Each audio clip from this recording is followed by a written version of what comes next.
Hey, VC Jeff here. So, Record Store Day 2021, Black Friday Record Store Day. You know, at first I wasn't sure I was going to be doing this. I knew that there was going to be at least one album that I wanted. So, back with the previous Record Store Days, there was supposed to be 3 King's X albums come out. Then they got pushed to the second Record Store Day of the year, and then only 2 of them came out. And so I checked the list and I saw, okay, the third one's coming out. So, I did want that, but was pretty sure that I would have no problems picking that up anytime Record Store Day. It's not like the previous King's X albums were released and there were still some left over for a day or 2 afterwards. So I wasn't sure I was going to go. Then I saw a list of, I looked at the list, but you know how you scan that list, sometimes they don't always, well, at least for me, don't always see, doesn't really click. So the record store had a video of all the stuff a couple days before it came in, and I'm like, oh, that one, that one. So my list went from one item that I wanted to like 5 or 6 that I'd like to get. So I got up, made plans to get up early this morning and go out to Record Store Day. And I had my alarm set for 5, and my body woke me up at 4:30, and I thought, let me go ahead and get up. So I got up, got dressed. I knew it was going to be cold outside, and I'm going to be standing out in line. I realized it was raining, so long johns, long sleeve shirt, short sleeve shirt, sweatshirt, jacket, got my gloves and everything ready, and I'm ready to go. Got me a chair that I'm going to take and just sit in for the wait until they issue us some numbers in line. And where are my keys? Now I have like a fanny pack that I keep my car keys in, and they're always in one place on a table right by the front door. We moved that table by the front door on Wednesday because we made room for a Christmas tree. And I know I saw the fanny pack of keys on Wednesday.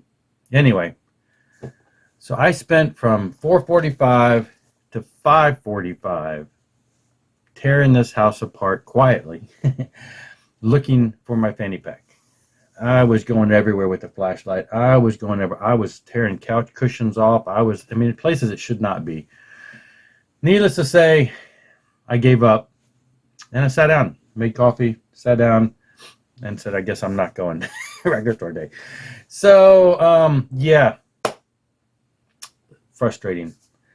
So I went ahead and we waited. They opened to the general public beyond the Record Store Day lines at the store. They opened up to the general public anytime after all the people who were in line at 8 o'clock get in and get through. So I had to kind of wait. Took my wife out to breakfast and everything. I said, it's probably going to be close to noon before they'll let us in. So it was around 11 o'clock when I saw, hey, we're open now. So they didn't have as many people show up. The lines weren't as long. And so anyway, went ahead and went over there, got there a little after 11. And as expected, they had 4 copies of the King's X album. I was pretty sure I wasn't going to have a problem getting these. I wasn't sure how many they had to begin with. This is Please Come Home, Mr. Bulbous. This is, I would have to say, of all the King's X albums, this one ranks up in there as being the kind of the odd one for me. It's kind of an odd cookie. It's not... I've always seen it as kind of a weak link. It's kind of a weird album. Over the years, you listen to it and you get more familiar with it and you like it. And I've grown to like it. But I will have to say it's still probably, if I ranked the albums, this would be probably one of the ones that has the less memorable songs on it. But I had to have it. Great album. Got to have all the albums. Great band. So anyway, it's on a yellow. It is a hype sticker. It's a gatefold. It just has the lyrics. So the insert is just plain Jane. So I will say, I don't know. Is this just a runabout? I have to go back and look at the CD. Was the graphics really that grainy? It looks very pixelated. You look at that jacket line, how pixelated that is. I don't know. Maybe that's how the original artwork was on the... I have to pull the CD because this just came out, on CD also that Scott Waters worked on. I have to compare that because I know it drives Scott crazy when he sees pixelated album covers that look like they just took the CD and expanded it. And anyway. One of the other things that I saw that I knew that I wanted totally caught me off guard that I didn't realize was even coming out was the James Labrie. If you're not familiar with James Labrie, he's the vocalist for Dream Theater. And he did a couple band-type solo albums early on, and then he did a actual solo album, so under his name. And this was his first solo album. This was like, what, 2005? So yeah, this is a bit older, but it's great that it's on vinyl finally, and it's a double record set. It also is on yellow. Interestingly, it's on the same label as far as the people who made this, same as the King's X. So they just have a lot of yellow, so they decided to go with all yellow for these releases. Double record set. Inside is just lyrics, and it's got a couple pictures. But anyway, this was like I say, his first official solo album. He's done 2 other ones since then, and those were issued on vinyl like back in 2013, way before I was buying. So I don't know how hard they'll be to get nowadays. I don't know if they're going to be reissued now that this one's done, but technically they all 3 have been on vinyl. And it's just really, it's not Dream Theater-esque as far as progressive. It's, his melodic vocals, and it's just pretty aggressive at times, almost thrashy at times, really fast-paced metal at times, and then, straightforward melodic metal. Good stuff. Had the CD, of course, since it came out, so it's great to finally have this on the vinyl. This one, totally did not see this coming. They mentioned that. I said, yeah, well, I've got to go get that. And that's the EP by Smith Cotson. Adrian Smith of Iron Maiden, of course, and Richie Cotson of everything else, Winery Dogs and all kinds of other bands. 4-song EP, 4 songs not on the album. The album came out, earlier this year. I love the album. I know I'm going to love this EP. Nothing fancy here, just black.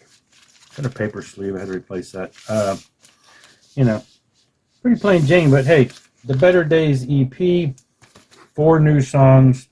Haven't had a chance to play this yet. I am going to be putting that on real soon. Now, I did want, and again, these were just like, if they have them, I'll get them. I was going to get the Saigon Kick. I was going to get the Mr. Big, both of which were gone by the time I got there. So I would say I missed out on those. But honestly, in my years of music, I've never owned an album by either one of those 2 bands. And so they would just be like, hey, I've heard Saigon Kick is pretty good. The first album is floating around out there. Let's pick up the second album. I knew that was going to be a hot commodity, and, they didn't have it. So it's not like it's a big loss because I'm not real familiar with the band. Never really listened to them. So it's, Mr. Big, I know the hits. Don't know anything. Never owned anything by them. Again, I know what they sound like. They're a great band. I wouldn't mind owning them. Let's grab it. But, hey, they were both gone. I didn't call the other stores in town to see if they had them. I just didn't go to the trouble. Was going to grab the Motorhead Live. That was the other one I kind of wanted, but the price, I was like, yeah, no, I'm not, no. So I backed off and didn't buy that. Trying to think what else there was that I was wanting. When I picked this up, because the price was right, and I thought, why not? It sounds fun, Aerosmith. This is like, their demo from 1971. And I like Aerosmith, but I've never really bought their stuff. Not that I'm opposed to it. Would love to. If I find stuff in the wild for a decent price, I will buy it. I've had Toys in the Attic on CD for decades, but not a whole lot of their, I know their hits, but I don't know anything else much about them. So this could be the beginning. Why not? Start at the very beginning, their first demo. That's what I was telling Scott. I'm like, I'm going to start at the beginning. My first Aerosmith album will be the first Aerosmith recordings, basically. Dream Until Your Dreams Come True. It is a, 1971, previously unreleased recordings in the studio. Not even in the studio. I think it was recorded like in their practice room or something. So, but that's all I got. But those 4, Best of Judas Priest, love the album artwork and everything, but I'm not a big fan of best ofs, since I'd rather have all the albums. And what were some other things? That was really, but I'm just not a picture disc person. I really want to get the first 2 Dio albums, but I don't want picture discs. Just like I didn't buy the Black Sabbath picture discs, and I waited for them to come reissue on when they came back out later, the deluxe vinyl edition. So I'll get those eventually. They're on vinyl. I've just got to grab them. But so that was about the only ones that really were out there that I didn't go for or that I missed out on. So other than that, I thought it was good. I got the ones that I really wanted. I knew I really wanted one. I ended up with 3, and up doing a 4th for, a bonus. Anyway, great stuff. Fun day. I didn't have to stand in line. I ended up sitting around drinking coffee and then running around with my wife until they opened the stores. So tell me about your record store day. Did you do it? Did you go out? Did you stand in line? Did you get anything? What kind of things were you looking for that you got that you didn't get? Anyway, that's all for now. I will be back. Rock on and rock hard.